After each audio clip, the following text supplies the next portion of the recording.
6 things to teach your children about being humble. At some point after having children, you started thinking about all the things you had to teach them. From washing their hands to taking turns, there are a lot of things to worry about. On the other hand, the pride you feel when your child does one of those things without you having to remind them first is fantastic. Teaching about humility is definitely one of those crucial skills every child needs to learn. After all, being humble will not only serve your child well in all social interactions and group projects as they grow up, they'll feel more confident and content with a humble attitude, and more likely to find eventual success. With this in mind, let's look at the lessons so crucial to learn. Start in self-confidence. Being humble requires a reasonably good self-image. With this in mind, you need to start with a solid foundation to build humility. Spend time with building your child up to be confident in themselves and their abilities. Remember unconditional love. A child who thinks their value lies in what they can do or become will never feel confident enough to be humble.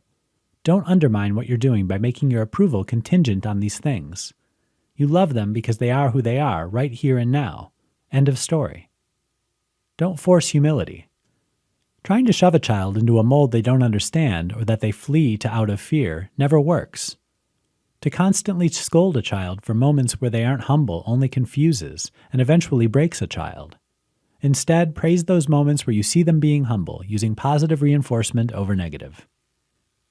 Give them a heart for others.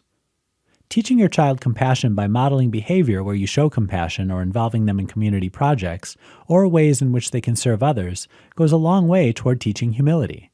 Remember, the best lessons come from actions, not from words. Teach them the right words. A child should know how to say thank you, whether responding to a compliment or simply displaying gratitude for the other person. These words should be used often throughout the day and meant every time. Discuss the need to apologize. Every child needs to know people mess up, usually without meaning to. This doesn't negate the need to apologize. Being humble enough to say I'm sorry without making excuses for their behavior is one of the most important things your child will ever learn. Being humble is one of those things which, once learned, you'll never forget. Don't be afraid to start these lessons when they're young and reinforce them while they grow into confident and happy adults.